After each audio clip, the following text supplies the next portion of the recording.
Okay, so like, not trying to sound like a nutcase right now. I'm gonna recommend you do the following. So to do this right now, I want you to practice backing up your data. So I'm gonna give you like 3 processes to go through just to back up your social media data. So for Google, number one, go to your Google account, click on Data and Privacy, scroll down and click Download Your Data. Make relevant selections to begin the process. An archive will be made. Download onto a flash or SD card or thumb drive and keep in a Faraday cage, which I will soon tell you how to make. A really simple one that will cost like nothing, and I don't know if it'll work. So full disclaimer, I don't guarantee that this Faraday cage will work, but it's easy to make and it might work should there be a problem. Okay, for Facebook, click on the 3 lines.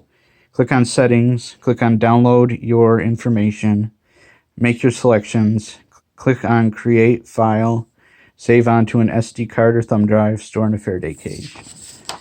And for Twitter, click on your profile photo, click on Settings and Privacy, click on Account, click Your Twitter Data, click Download Archive, enter your password, request an archive, and store an SD or thumb drive in your Faraday cage. Okay, so to make an actual Faraday cage, this is kind of the bootstrap kind of Faraday cage I made using a soda can. Actually, this is bubbly, so it's a water can.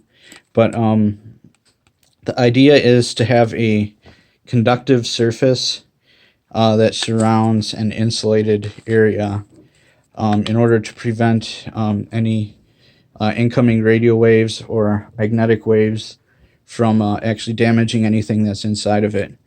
And to do that, you want to insulate the interior with cardboard or something, some type of insulator, so it doesn't actually, here, try see if I can turn the flash on. There we go. So it doesn't actually conduct onto the object that's being stored inside.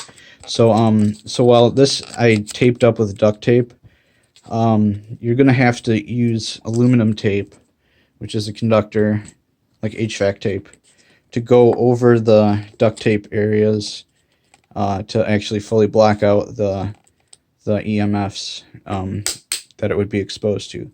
So from this surface to this surface needs to be a conductor instead of an insulator like this duct tape is. So it's like fully insulated on the inside, and then a full conductor on the outside is actually the goal at hand. So to teach you how to make one of these, I will actually have to go get another can, and I'll teach you how to make one of these. So just a sec. Alright, so luckily I found a can that hadn't been crushed yet. So you're going to begin with your soda can or whatever can, water can, what have you. And you can use a can opener if you have one to do a really nice job taking the lid off. Otherwise, you can just use scissors. Our can opener, I don't know, it's weird. It doesn't work on this, but most can openers will actually let you do a clean cut and remove the actual top off of it. For me, none of my can openers actually work very well on soda cans. So what you're going to need to do is, I don't know if I'm going to hold this when I do this, but actually like, oh, there we go. Okay, actually like cut into the side. You're going to need to pierce it. Oops. Just a minute.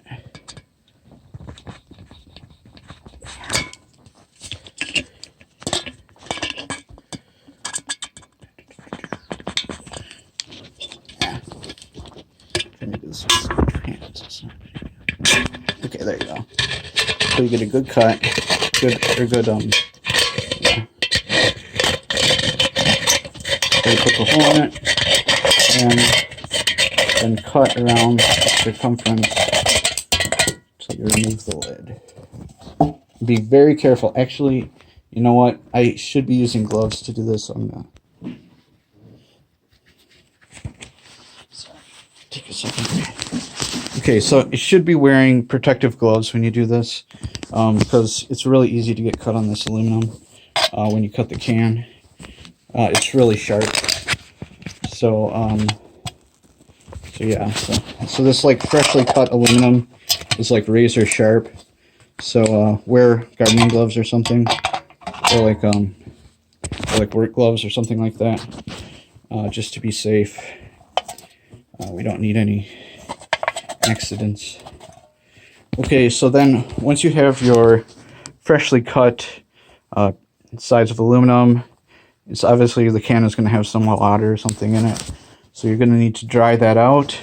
And to do so, we're going to use our friendly duct tape to make these edges safe to work with. So actually I'm going to pause it and get the duct tape. Oh, I can't pause it with my gloves. Alright. So as you see, I made a bunch of squares of duct tape. The reason you want to do this is because you're going around a curved surface, so it's going to bunch up a lot, like my other failure of the one. Well, pseudo-failure of a... pseudo-success, I guess, is of a duct tape job. So you're going around this, and you're putting the duct tape squares on. There, that looks a lot nicer than the other one. This is hard with gardening gloves on, I'll admit. There we go. Sorry about the camera angle. Jeez, I can't do this with two hands. One hand, I mean. Alright, so... Alright, there we go. So you're gonna just... yeah, like that. Sorry, I should have got a tripod. So yeah, you're gonna stick the tape on like that, fold it over, stick it down like that, so you get a nice clean surface, adhesion, and nice clean edge like that.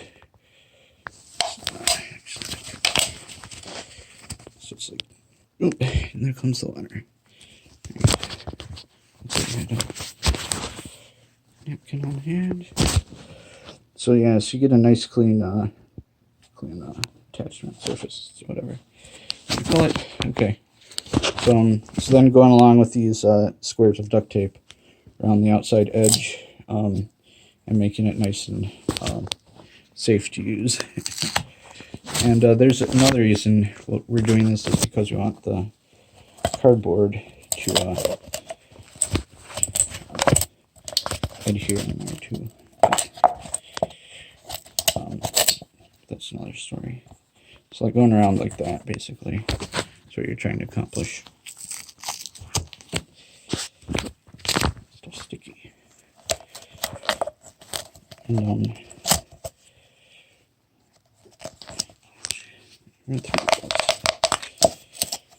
so I guess even with the gloves, it's a little hazardous. So I should be doing a little better job. Sorry for the awful camera jobs I'm doing. I'm trying to use one hand. I'm trying to use one hand to do this. It's been a long day, sorry. But I just thought of recording this video and how it needed to be recorded and why it needed to be recorded just at the end of the day. Okay, so last square. I'm actually going to pause it while I do this. Okay, so once you got these sharp edges all taped off, you can pretty much take your gloves off at this point. But I still would, when you go into to dry out this can. So yeah, so we've got the edges taped off, so that's a good start. Next, you want to do the measurements for the cardboard interior lining. So you can just do that on like some, like boxes you got laying around. So for the interior, we want to make,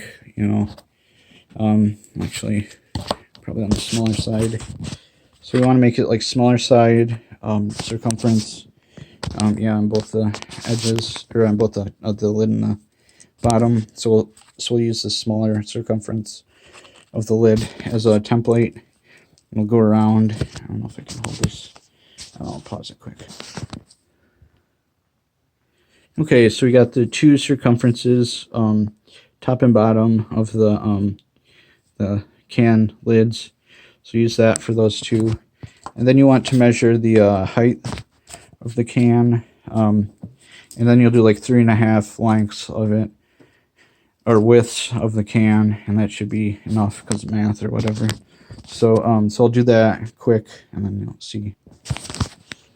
Okay, so then we got like roughly 3.5 lengths, less than half, or like a quarter of the cardboard. So so that will be approximately 3.25, I guess. So it'll be approximately the circumference of the interior. Next step is to cut them out of the cardboard and get them inside the can. Then so I'll pause it and cut these out, and then I'll show you how they fit in the can. All right, so we got the rounds cut out and the length for this insulating the sides of our can. So I'm just going to drop the round in, and hopefully that'll fit. The defining moment. Yes, it worked. Okay, so then we need to kind of soften up the cardboard, make it a little pliable. Just bend it a little bit so it kind of forms in to a round fit. Again, being careful around the aluminum not to get cut. It could still be sharp if you didn't cover the corners. So we've rolled this into a round thing. Oh, that's way too long. Okay, I'm gonna say less than 3.5 or 3.25. More like 3 lengths to fit the can. Yeah, that would be a little more accurate. So got that there.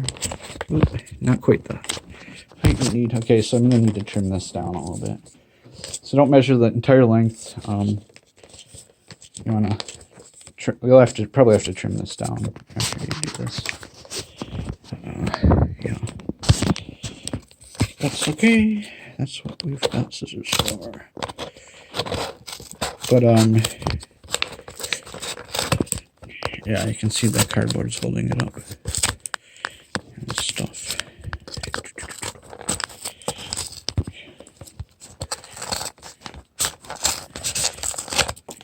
There we go. All right, so we've trimmed that down. That fits a lot better. So you need to tape this in here, and wow, that looks like it could actually hold something. All right, I need to get more duct tape.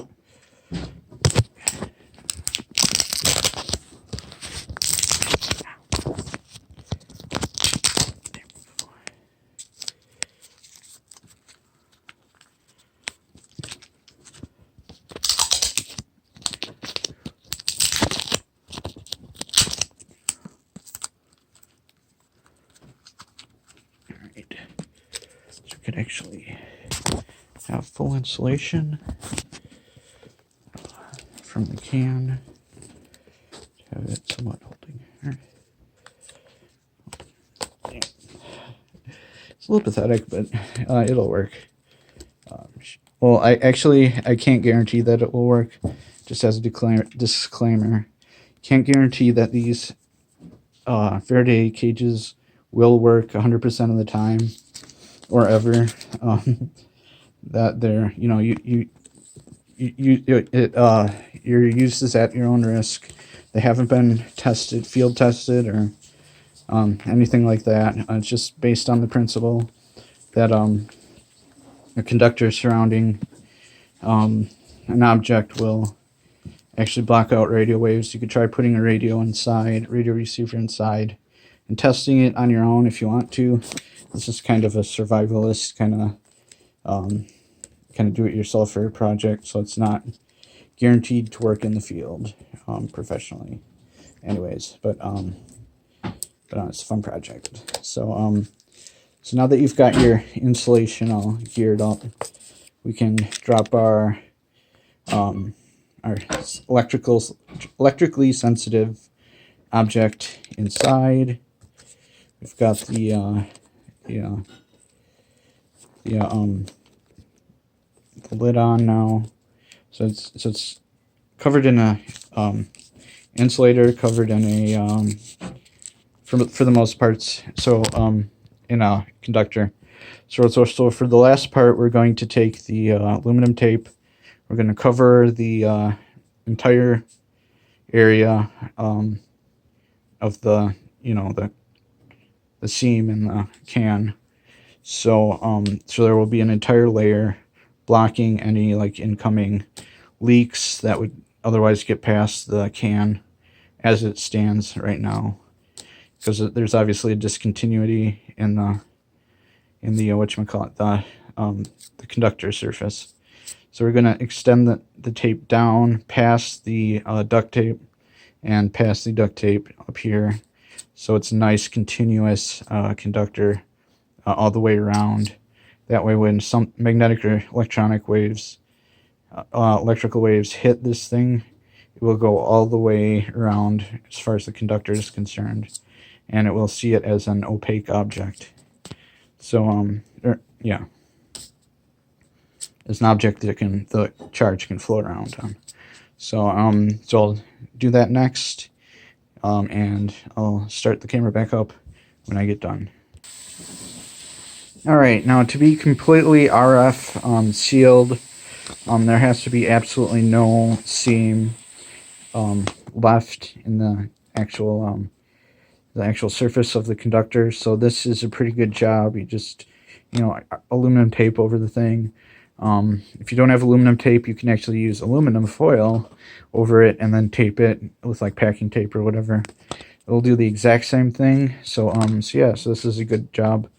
It doesn't have to be anything fancy, and the idea is to make it as simple as possible, as do-it-yourselfer as possible, and to get the same effect as, having like a big ammo case or,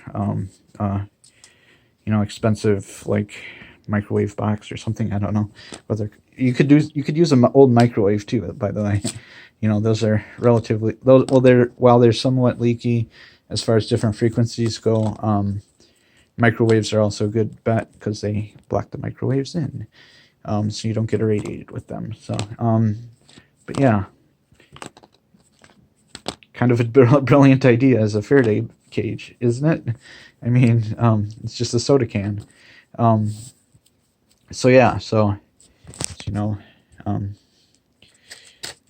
just to reference what we're actually working with, and then completely covered, protects your data.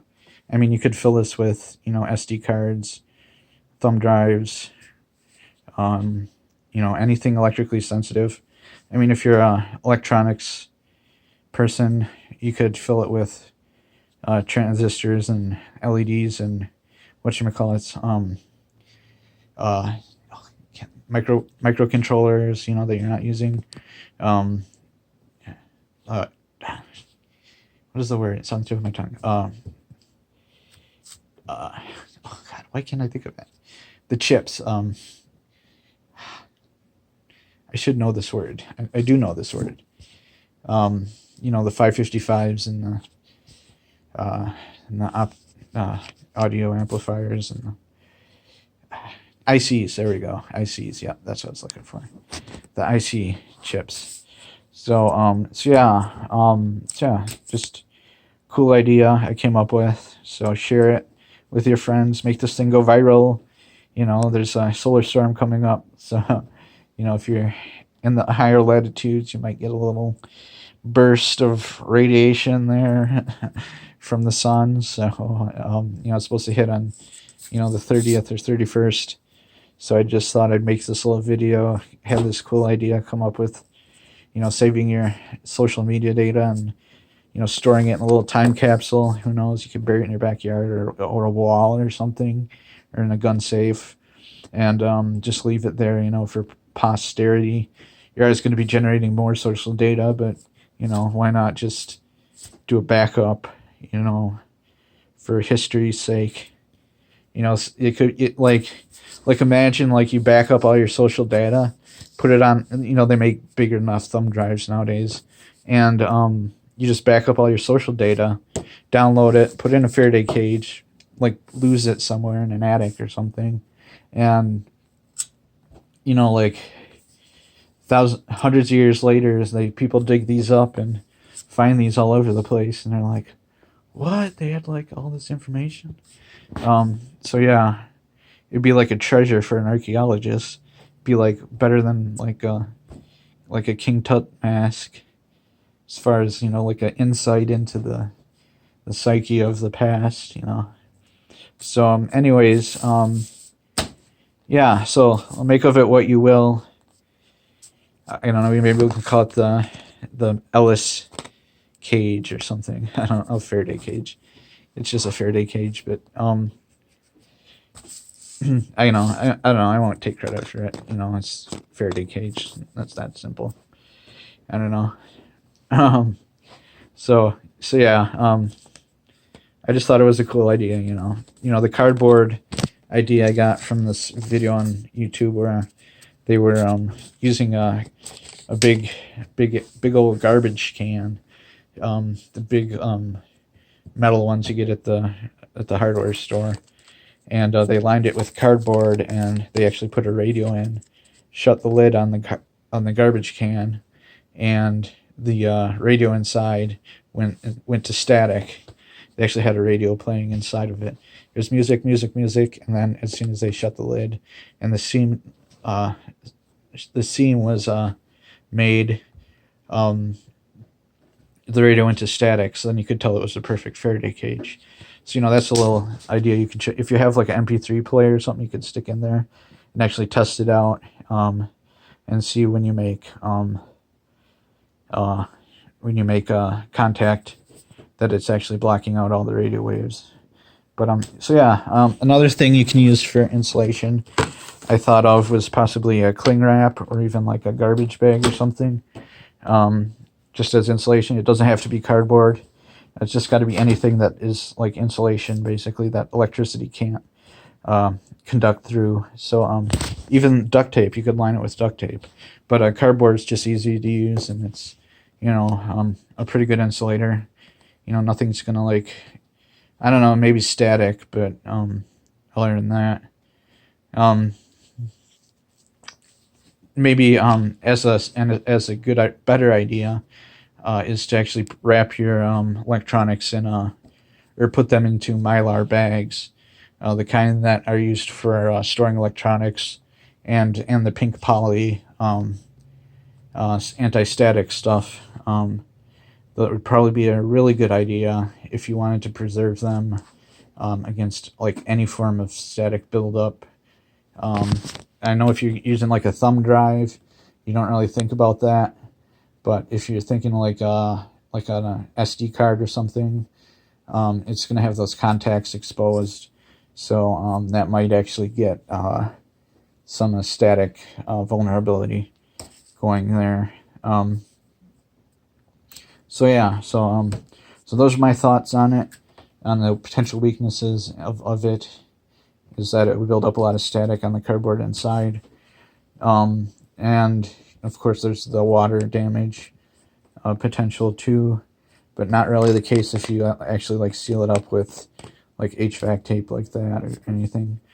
And yeah, just the electrical and thermal vulnerabilities, as far as like static and you know, if there's like a heat or a heat susceptibility, or I mean, an aluminum can isn't going to rust over time. So that's got that going for it. But if there's like a heat wave or something, you don't want it in your attic. You want it like in a cool basement or something. Yeah, it might get too warm. I don't know, maybe start in the back of a fridge. I don't know. That would actually be a pretty good idea. That would add another layer of EMP protection you know, like Indiana Jones stood at, put one in the back of a fridge for that nuclear bomb in that one movie. Anyways, so yeah, so just thoughts. So yeah, have fun with it, play around with it, record your videos of you building them. You know, make it a TikTok thing. I don't know how to do that. That'd be cool. A TikTok thing, how to download your information and put it in a little Faraday box. That needs a TikTok, I think. I don't know how to make TikToks. Someone make a TikTok, make it go viral. Okay, thanks for watching. This is Michael Ellis.